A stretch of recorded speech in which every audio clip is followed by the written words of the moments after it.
사람들이 행복을 추구하는데 두 가지를 통해서 행복을 얻는다 그랬죠. 첫 번째가 쾌락이고 두 번째가 만족이다 그랬어요. 모든 사람이 행복을 추구하는데 쾌락을 통해서 행복을 느껴가는 사람이고, 마음 깊은 곳에 만족이라는 걸 통해서 행복을 느껴가는 사람이 있습니다. 자, 그런데 여러분, 쾌락은 돈으로 살 수가 있어요. 여러분, 돈 주면 재미있는 일 많거든요. 그런데 만족은 돈으로 살 수가 없어요. 만족을 얻을 수 있는 길은 딱 한 가지가 있는데 믿음으로만 살 수가 있습니다. 자, 그래서 우리의 행복이라는 것은 어떻게 통해서 얻느냐는 그것이 참 문제인데, 오늘 여러분들 이 말씀을 통해서 여러분의 믿음으로 말미암아 여러분에게 만족이 주어지는 그 행복을 누리시기를 예수님 이름으로 축복합니다. 자, 우리 만족이라는 것, 그리고 쾌락이라는 것, 이것을 성경이 한 줄로 이렇게 딱 써놓은 게 있습니다. 에베소서 5장 18절이에요. 술 취하지 말라, 이는 방탕한 것이니. 여러분, 술 취한다, 이 술이라는 것은 쾌락의 아주 정점인 요소겠죠. 사람들은 이 쾌락을 한마디로 말하면 술, 이렇게 말할 수 있잖아요. 물론 여러분들이 술을 안 먹는 사람도 있을 거예요. 그러나 그 또한 우리 세상에서 어떤 재미있는 일을 통해서 행복을 추구한다, 이 몸에 쾌락을 추구한다면 그 또한 술이라는 것을 함축됩니다. 그래서 술 취하지 말라, 이는 방탕한 것이다. 이 몸의 쾌락을 통해서 행복을 누리려 하는 그 자체가 방탕한 것이다. 그러면 어떻게 되냐? 오직 성령의 충만함을 받아라 했습니다. 이 성령이 충만하면 내 속에서부터 만족이 올라오거든요. 그래서 우리 성도가 이 땅에서 행복을 누리는 것은 성령의 은혜를 통해서, 하나님의 크신 은혜를 통해서 내 마음에 믿음으로 말미암아 만족이 들어올 때 이게 참다운 행복이 되는 것이거든요. 성령의 충만을 받으라 그랬습니다. 여러분, 성령 충만의 만족에 세상이 너무나 아름답게 보이고 내가 너무나 행복하구나, 이것을 알게 되는 것이죠. 여러분, 성령의 충만을 받으라. 우리 지난주에 오순절에 성령이 임하는 것을 우리 함께 나누었어요. 성령 충만한 그 사람들 통해서 초대 교회가 이제 시작이 된 것이죠. 거기에 이제 베드로를 위시해서 12제자가 그 자리에 있었고 120명 사람들이 다락방에 모였는데 거기에 오순절에 성령이 임해서 다 성령 충만을 받고 다른 방언으로 말하기 시작하고 그들이 나가서 막 복음을 전하고 교회가 시작이 된 것입니다. 자, 그래서 이 사람들이 밖에 나가서 복음을 전했는데 오순절이 오기 이전에, 성령 충만 받기 이전에 제자들은 예수님을 따라다니기는 했지만은 아무런 힘이 없는 사람들이에요. 오히려 두려움이 많고 겁이 많고 도망가고 실수 많은 그런 사람들이었어요. 그런데 오순절 이후에 사람들이 완전히 달라진 거예요. 베드로를 위시해서 하나님의 자녀들, 또 특별히 이 사도들이 나가서 예수의 이름으로 권능을 행했거든요. 사도행전 2장 43절에 그 말씀이 나와요. 사람마다 두려워하는데 무서워, 그게 아니고 너무나 놀랍다는 것이죠. 어떻게 저런 일이 일어날까? 굉장히 놀라운 일들이 일어났는데 사도들로 말미암아서 그렇게 힘없던 그 사람들, 도망다니기 잘했던 그 사도들로 말미암아 기사와 표적이 많이 나타났다는 거예요. 여러분, 여기서 말하는 기사는 기적을 얘기하는 기적. 사람이 상상할 수 없는 그런 일들이 그 사도들을 통해서 막 일어나는 거예요. 근데 그것이 표적이 되었다, 사인이 되었다는 거예요. 기적 그 자체가 문제가 아니고 그것이 예수님을 나타내는 사인, 표적이 되었다. 그래서 사도들로 말미암아 기사와 표적이 많이 나타났다. 우리가 헤아릴 수 없는 많은 기적들이 있었는데 그 중에 하나를 오늘 본문에 기록을 한 거예요. 이 하나 기적이 이제 걷지 못한 사람이 예수 이름으로 일어났다, 이 본문이거든요. 오늘 읽은 본문이에요. 여러분 2절 한번 보십시오. 이 한 사람이 이제 나타나는데 나면서부터 못 걷게 된 사람이랍니다. 이 사람 나이가 그 다음 장에 보면은 40쯤 된다 그랬거든요. 불혹의 나이가 될 때까지, 태어나서 불혹의 나이가 될 때까지 걸어본 적이 없는 사람이에요.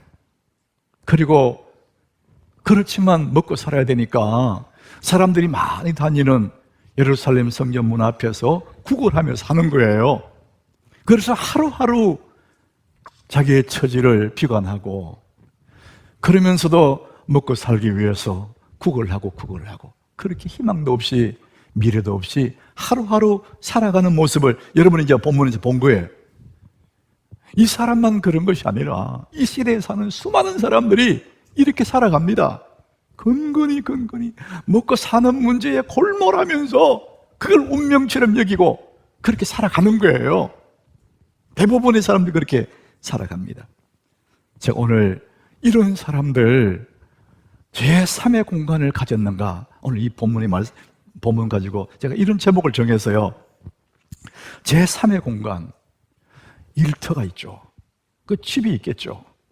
이 사람들은 일생 동안 이 두 군데에 매달려서 산다는 거예요. 그 두 장소가 뭐냐? 좋은 집, 좋은 직장, 좋은 사업장. 그런데 여러분, 이 두 공간에 문제가 생기면 갈 곳이 없어요. 사람들의 인생이 와르르 무너져 내리는 거예요. 두 곳에 다 가니까 한 군데만 문제가 생겨도 너무나 허무하고 괴로워하게 되는 거예요. 자, 그래서 집과 직장, 이거 외에 제3의 공간이 필요하다는 것이죠. 이 제3의 공간, 이 서울대학교 심리학과 최인철 교수가 그의 행복론에서 그걸 얘기를 해요. 행복한 사람들에게는 집이나 직장 외에 제3의 공간을 가지고 있었다, 이런 얘기를 해요. 이 개념을 처음 얘기한 사람이 레이 올드버그라는 미국 사회 심리학자예요. 이분이 이제 자기 책을 한 20년 전에 이제 썼습니다. 그 책 제목이 The Great Good Place. 그러니까 정말 좋은 장소, 이런 의미인데, 이 책을 우리나라 말로 번역할 때 책 제목을 제3의 공간, 이렇게 번역을 했더라고요. 두꺼운 책이에요. 사람들은 부담 없이 만나서 함께 나눌 수 있는 제3의 공간이 반드시 필요하고, 그래야만이 숨 쉴 수 있는 공간이 되고 행복을 느끼게 된다는 거죠. 사람마다 그런 게 있다는 거예요. 쉽게 말하면 아지트. 카페도 될 수 있고, 또 사람이 모이는 또 저 어느 공원에 있는 장소가 될 수도 있고, 등산을 좋아해서 등산도 될 수 있고, 이 제3의 공간이, 그 아지트가 필요하다는 거예요. 정신과에서 전미경이라는 사람이 자신의 진료실에 오는 사람들, 그 정신적인 이제 어려움을 당해서 의사를 찾아오는 그 진료실 오는 사람들을 보니까 3가지 특징이 있다 그래요. 자기 책에서 설명해요. 첫 번째 특징이 뭐냐? 자신의 과거나 상처를 끊임없이 곱씹는다는 거예요. 나는 이래서 어렵고, 내 상처, 이거 상처야, 이러면서 그걸 곱씹으면서 결국 어떻게 되느냐? 자기 연민에 빠진다는, 혼자 울고 자기 연민에 빠진다는 거예요. 이분이 뭐라고 했냐면, 기억도 안 나는 과거를 돌이키면서 원인을 자꾸만 찾으려고, 찾으면 또 그것 때문에 울고 그런다는 거예요. 이게 이제 첫 번째 특징의 사람들. 두 번째는 왜 내 마음이 힘들까 고민하면 스스로의 문제를 자꾸만 파고든데, 자기 문제를. 그러니까 늘 우울한 거예요. 세 번째 사람은 왜 사는지 모르겠다. 삶의 이유를 잃어버리고 공허하고 눈동자에 초점이 없이 멍하다는 거예요. 이게 이제 그분이 찾아오는 사람들의 공통점들이라는 거예요. 여러분, 오늘 우리 읽은 이 사도행전 3장에 나오는 날 때부터 걷지 못하던 이 사람의 모습이 꼭 이런 겁니다. 이 시대를 살고 있는 많은 사람들이 이런 모습으로 살아가는 거예요. 미래가 없고 답답하고 힘들고 멍하게 사는 거예요. 자, 그래서 사람들은 자기 신세를 한탄하고 자기 연민에 빠지다 보니까 내가 내 운명 같은 이 바퀴를 한번 탈출해 보겠다, 좀 더 나은 사람 되어 보겠다. 그래서 하는 이게 뭐냐, 더 많이 소유하려고, 돈을 더 많이 벌려고 그렇게 애를 쓰는 거예요. 그 돈 많이 벌면은 새로운 사람 될 걸로 생각하는 거죠. 그리고 사람들은 더 높은 지위를 얻음으로 자기의 지금 처한 상황을 상쇄시키려고 그렇게 애를 쓰는 것입니다. 그런데 여러분, 소유나 이 지위는 진짜 내가 아니에요. 여러분이 많이 가지고 있는 거, 여러분의 어떤 지위를 가지고 있는 거, 여러분 높은 학벌, 그것이 여러분 자신이 아닙니다. 그것으로는 행복할 수가 없어요. 하나님이 내 편에 계시고 주님이 나의 방패가 되고 그분이 나의 영광의 칼이기 때문에 오늘 비록 형편이 어렵고 오늘 비록 도망가고 있지만은 내 대적이 네게 복종하리니 네가 그들의 높은 곳을 밟으리로다. 그래서 우리는 행복한 사람이에요. 사랑하는 여러분, 여러분 행복한 사람인 줄 믿으시길 바랍니다. 처지가 아닙니다. 고대 그리스에 연극할 때 얼굴에 가면을 쓰고 나온다. 가면. 그 가면을 페르소나라고 이름을 붙였어요. 페르소나는 가면이에요. 연극할 때 사람이 쓰고 나오는 가면을 페르소나라고 하는데, 이것을 심리학에서도 그대로 옮겨서 씁니다. 페르소나. 사람들은 내가 아닌데 직장의 가면을 쓰고 자기인 것처럼, 어떤 지위의 가면을 쓰고 그게 자기인 것처럼, 가지고 있는 것이 자기인 것처럼 그렇게 살아간 사람 너무나 많아요. 근데 어느 날 이 가면이 벗겨지잖아요. 이 페르소나가 떠나가잖아요. 그러면 망연자실하는 거예요. 많이 가져 있을수록, 높은 지위를 갖고 있었을수록 어느 날 페르소나가 벗겨질 때 더 괴로워한다는 거예요. 여러분, 우리는 정말 진정한 나는 어디 있습니까? 예수 안에 진짜 나는 하나님의 사랑받는 사람이고, 하나님 내 아버지고, 하나님이 내 편에 계시고 내 방패가 되고 영광의 칼이기 때문에 나는 어떤 처지 때문에가 아니고 오늘 소유 때문이 아니라 내 자체가 행복한 사람인 줄 여러분 믿으시길 바랍니다. 나는 행복한 사람이구나. 오직 그 자체가 나단 말이죠. 오늘 예루살렘 성전문 앞에서 구걸하는 이 사람, 오늘 3절에 보니까 이 사람도 그 매일 나와서 날마다 구걸하는 거예요. 그에게 봉준을 주고 은하를 주고 한들 그 사람이 그 운명의 줄에서 벗어날 수 있겠느냐 이거죠. 자, 그래서 오늘 6절에 보니까 베드로에게 손을 내밀어 구걸하는 그 사람에게 베드로가 이렇게 말해요. 은과 금은 내게 없거니와. 없는 거죠. 진짜 없었겠죠. 내게 없거는 내게 있는 것으로 네게 주노니 나사렛 예수 그리스도 이름으로 일어나 걸어라. 내게 있는 예수를 주는 것, 내게 있는 것을 네게 주노니 나사렛 예수 이름으로 일어나 걸어. 손잡고 딱 이러니까 이 사람이요, 한 번도 일어나지 못한 사람이 딱 일어나는 거예요. 그리고 막 너무나 좋아가지고 걷고 뛰고 막 춤을 추고 그랬단 말이죠. 대단한 영광이 나타난 거죠. 동전 몇 입이면 하루는 살겠지만 그 다음 날도 그 운명의 굴레에서 늘 살아갈 사람이에요.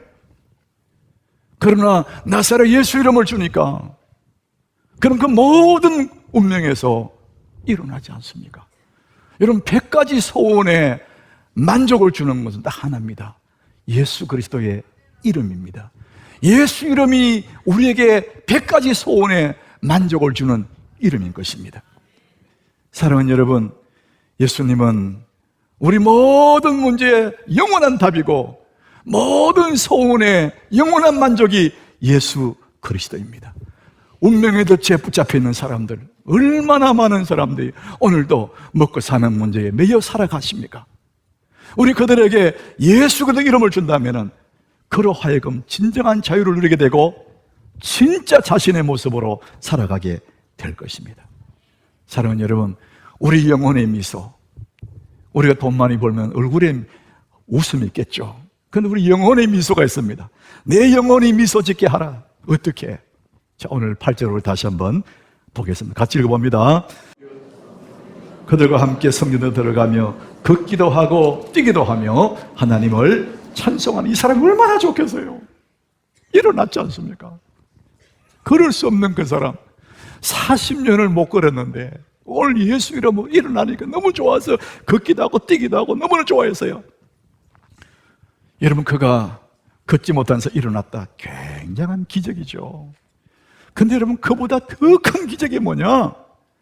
그가 예수의 이름으로 일어난 것뿐만 아니라 성전에 들어가요. 그들과 함께 성전에 들어가서 하나님을 찬송해요. 구원받은 것이 최고의 기적입니다. 여러분, 그가 병 나은 것을 우리 과소평가하고 싶은 건 아니에요. 그런데 여러분, 병 나았다고 해서 그가 걷게 되었다고 해서 영원히 사는 게 아닙니다. 얼마 후에 죽어요. 그러나 예수 이름으로 구원받은 그 사람은 영원히 살게 되죠. 그러니까 기적 중의 기적이 뭐냐? 예수 이름으로 구원받은 것입니다. 사랑하는 여러분, 우리는 하나님의 큰 기적을 경험한 사람이고 하나님의 큰 복을 받은 사람인 줄 믿으시길 바랍니다. 예수님이 나의 구주로, 그래서 나는 그분 때문에 하나님이 내 아버지라 부르지 않습니까? 하나님의 관심이 내게 집중되어 있고 영원한 생명을 얻은 사람들 아닙니까? 우리는 이미 기적을 경험한 사람이고 영원을 약속받은 사람들입니다. 그래서 우리는 복 중에 복을 받은 사람이고 행복한 사람으로 살아가지 않습니까? 주혜주라는 분이 마음극장 이런 책을 쓴 제가 읽어보니까 이 정신과 병동에 있는 이야기들이에요. 그 정신과 병동은 그 수용하는 것처럼 이렇게 울타리에 가둬놓고 밖을 못 나가게 해놓고 안에서 돌보는 거죠. 거의 정신과 병동은 아주 심하게 이렇게 가둬놨어요. 시간만 나면 도망가려고 하기 때문에 그렇게 하지 않으면 다 가버린다는 거예요. 그런데 거기에 깜짝 놀랄 만한 미스터리 사건 하나를 이제 책에 소개를 했습니다. 거기에 수용되어 있는 그 환자들을 하루에 한 번 정도 이렇게 병원 경내를 산책하는 그런 프로그램이 있대요. 물론 밖을 못 나갔다 막아놨겠죠. 그런데 그날도 산책하러 나갔는데 그 중에 한 아저씨가 화장실에 가고 싶다 하더랍니다. 아저씨 몸이 한 100kg 나가는 아저씨래. 자기 몸도 잘 못 가는. 할 수 없이 이제 화장실에 들여보내놓고 문 앞에 다 기다리고 있는데 안 나오는 거예요. 그래서 나중에 문을 따고 들어가 보니까 사라져버렸어요. 100kg 나가는 그 아저씨가, 배가 막 이런 아저씨가 어떻게 사라졌을까? 위로 보니까 위에 환기구가 조그마한 거 있었는데 그쪽으로 빠져나가 버려요. 이야, 그 덩치가 어떻게 올라갔으며 그 작은 구멍으로 그 배가 남산만한 사람인데 연체동물 어떻게 나갔을까? 사람들이 깜짝 놀랐다는 거예요. 미스터리한 사건이라는 거예요. 이제 이 사람이 밖에 나가서 사고 치면 어떡해요? 믿고 맡겼는데, 그런데 이들이 크게 걱정하지 않는 것은 이들이 도망을 치더라도, 정신이 온전치 않은 사람이 도망을 쳐도 다 가는 곳이 있어요. 자기 집에 간다는 겁니다. 정신은 혼미하고 맑잖아도 자기도 모르게 집이 그리워서 집으로 가는 거예요. 집으로. 이게 인간의 본능이라는 거예요. 감옥에 있는 사람들이 제일 힘들어하는 시간이 하루 해가 뉘어질 때라 그래요. 하루 해가 지면은 너무 그립대요, 고향이. 엄마가 있는 그 집이 너무 그리워서 눈물이 날 만큼. 이게 인간의 본능이라는 거예요. 여러분, 아이들이 할머니하고 잘 놀다가도 해가 뉘어지면은 그때부터 칭얼거리면서 엄마 찾아요. 그 아이도 본능적으로 엄마를 그리워하는 거예요. 인간은, 이 땅에 사는 모든 인간들은 본능적으로 집을 그리워하는 회귀 본능이 됩니다. 인간의 영혼은, 우리의 영혼의 본능은 나도 모르게 하나님을 그리워하는 거예요. 예수 믿는 사람, 안 믿는 사람 할 것도 없이 모든 사람들이 자기도 모르지만 자기의 영혼은 하나님을 그리워합니다. 이게 회귀 본능이에요. 왜? 하나님이 우리를 당신의 형상대로 지었기 때문에 우리는 우리 영혼이 하나님을 그리워하는 거예요. 우리 금요일을 그래서 금요 기도회 하지 않고 OTN 이렇게 합니다. One thing night. 한 가지를 구하는 시간. One thing. 한 가지를. 이거 어디서 제가 가져왔냐? 시편 27장 4절에서 이 용어를 가져왔어요. 다윗이 한 가지를 구해야 한 거지.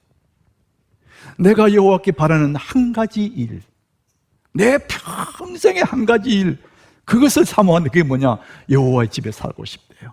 하나님의 집에 여호와의 아름다움을 바라보며 그의 성전에서 하나님을 사모하는 것, 이것이 그의 평생의 소원이라는 거예요. 하나님은 다윗을 지나치게 좋아하셔요. 편애할 만큼 다윗을 너무 좋아하시는 거예요. 왜 그랬을까? 다윗이 우리보다 뛰어난 게 뭐가 있을까? 대단한 뭐가 있을까? 그게 아니에요. 다윗의 마음 중심에는 평생에 한 가지 소원이 있어요. 하나님의 성전을 너무 사랑하는 거예요. 그곳에 머무는 하나님의 아름다우심을 노래하고 하나님의 영원하심을 사모하는 그것이 그의 평생의 한 가지 완띵 한 가지 소원이라는 거예요. 시편 92장 12절에 믿음의 사람들을 표현할 때 의인이라고, 의인은 종려나무같이, 의인법을 쓴 거죠. 이 의인은 믿음의 사람들을 말합니다. 하나님의 자녀들을 말하죠. 의인은 종려나무같이 번성하대요. 레바논의 백향목같이 성장한다. 참 청청하고 번성하고 성장한다. 이유가 뭐냐? 이유는 딱 한 가지. 그 다음 절에 우리 같이 한번 읽어보겠습니다. 이는 여호와의 집에 심겼음이요 우리 하나님의 뜰 안에서 번성하리로다. 이유는 한 가지예요. 하나님의 집에 심겼대요. 바람이 불어도 무슨 일이 있어도 그냥 꿋꿋하게 심겨서 뿌리 내리니까 세월이 가면서 크게 번성하고 청청하고 열매 맺는, 이것이 믿음의 사람들이라는 겁니다. 사랑하는 여러분, 우리의 제3의 공간은 어디 있습니까? 여러분 하나님의 집에 심겨셔야 돼요. 그러면은 심기게만 하면은 뿌리를 내리고 청청하고 백향목같이 우람한 그런 사람이 되는 것이죠. 사랑하는 여러분, 여러분의 제3의 공간을 가지고 있으십니까? 오늘 8절에 이 사람 서서 뛰고 걷고 그렇지만 성전으로 들어갔다가 예수를 만나자마자 예수 이름으로 치유받고 난 다음에 그가 간 곳이 뭐냐? 바로 성전으로 가는 거예요. 이 인간의 본능이에요. 예수 이름을 받으면, 예수 이름을 믿게 되면, 예수를 믿게 되면 구원받는 건 당연하죠. 구원만 받는 게 아니라 삶의 모든 것이 의미가 있어요. 이전에는 그냥 밋밋해요. 삶이 먹고 살기 위해서 할 수 없이 일을 하고, 근데 예수를 믿고 하나님 자녀가 되면 그 모든 것이 다 의미가 있는 거예요. 무엇보다도 예수를 만나게 되면은요, 주님을 갈망하게 돼요. 더 주님 곁에 가고 싶어. 주의 전을 더 사랑하고 싶어. 이게 다윗의 심정이거든요. 영혼이 숨쉬는 공간, 내 영혼의 미소가 띄어지는, 내 가슴을 뛰게 만드는 하나님께로 가까이 가고 싶은 거, 예수를 만나면. 사랑하는 여러분, 여러분에게 제3의 공간이 있으십니까? 영혼의 미소를 짓는 곳, 영혼이 숨쉬는 곳, 내 영혼이 기뻐 뛰는 그곳, 제3의 공간. 이 하남교회는 여러분에게 숨쉬는 공간, 영혼의 미소 짓는 공간인 줄 믿으시길 바랍니다. 하나님 집에 심기는 자가 복이 있습니다. 영혼의 미소 가진 사람, 세상에서 가장 행복한 사람입니다.